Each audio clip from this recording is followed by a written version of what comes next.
Mes chers amis, il faut sortir de Babylone. Il faut sortir de cette prostituée qui s'est alliée avec le monde. Il faut sortir de cette prostituée qui est amie de l'Antéchrist, qui a l'esprit de l'Antéchrist. Je vous dis, il y a quelques mois, quelqu'un a été créé quelque chose ici. Vous avez vu tous les mélanges. C'était chrétienté, animisme, les autres, tout mélangé, n'est-ce pas? Et ils ont accepté ça, n'est-ce pas? Et vous mettez avec ces gens-là? Hein? Vous osez retourner, vous mettre chanter avec ces gens-là qui disent que l'animisme, c'est bon, l'animisme, c'est quoi? Vous savez ce que ça veut dire? Nos grands-parents étaient animistes.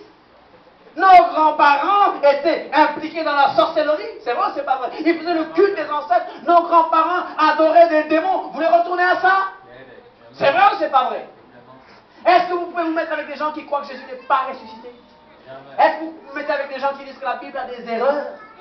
Ou que la Bible a besoin d'une autre autorité? Chers amis, j'espère que votre saine conscience est touchée ce matin et que vous allez réagir pour dire non, je veux vivre dans la sainteté, dans la pureté. Sortez du milieu d'elle, sortez du milieu d'elle. Vous vous souvenez? Hier nous avons parlé du peuple du reste. Il y a le concept du peuple du reste. Dieu en parlant d'Israël. Ah, ça c'est quoi? C'est un amen ou alléluia? Ou pasteur, ça suffit? Je dis bien, je parle d'apostasie, je parle de séduction, je parle de semence de compromis. La Bible parle du reste. Dans Israël, un reste sera sauvé. Dans la chrétienté, il y a 2 milliards quelque chose de chrétiens. Mais un seul reste sera sauvé. Et constitue la vraie Église. Et je vous dis, je le répète, c'est bientôt la fin de toute chose. La seule issue, c'est le retour de Jésus-Christ. Il y a ce concept du peuple du reste. Même Élie, en fuyant Jézabel, s'était senti seul, mais Dieu lui a dit, il y a encore 7000 personnes qui n'ont pas plié les genoux devant Baal. Est-ce que tu as plié les genoux devant Baal? Si tu as plié les genoux devant Baal, lève-toi. Fais comme Daniel et ses compagnons. Il ne faut pas te salir avec les mets du roi. Alléluia! Ne nous salissons pas spirituellement. L'évangile, c'est l'évangile et le mensonge, c'est le mensonge. Moi, tout mensonge, il faut dépoussiérer l'église. Enlever tout ce qui vient de la mythologie gréco-romaine. Il faut abandonner tout ce qui vient du spiritisme dans l'église. C'est vrai ou c'est pas vrai? Il y a des choses qui viennent du spiritisme dans nos églises. C'est vrai ou c'est pas vrai?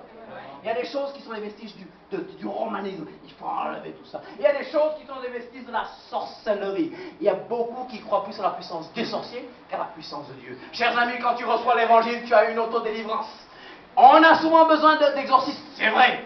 Mais quand tu connais la vérité t'affranchit. Tu commences le processus de délivrance et de sanctification. Parce que pour délivrance et sanctification, je les mets ensemble. Alors, avant, j'ai dissocié, mais je ne les dissocie plus. Peut-être en enseignant la théologie, j'explique la délivrance, la sanctification. Mais ça va ensemble. Tu es purifié par la parole de Dieu. Tu abandonnes tes vieilles habitudes, de ta vieille nature qui a déjà été crucifiée avec Christ. Crucifiée avec Christ. Maintenant, tu reviens. La Bible dit, sortez du milieu d'elle. La Bible n'a pas dit non, c'est l'unité. C'est l'œcuménisme. Faites attention à l'œcuménisme, parce que l'œcuménisme veut dire devenir comme eux. Hello! L'œcuménisme est tolérant avec tout le monde, sauf avec les chrétiens fidèles. Vous savez? En Europe, on est tolérant avec tout le monde, sauf avec les chrétiens fidèles. Vous savez? Hein? Hello? Ils n'osent pas dire des autres ce qu'ils disent de nous.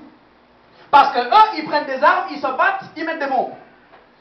Nous, puisqu'on ne le fait pas, personne. Et on va construire la plus grande mosquée d'Europe en Angleterre.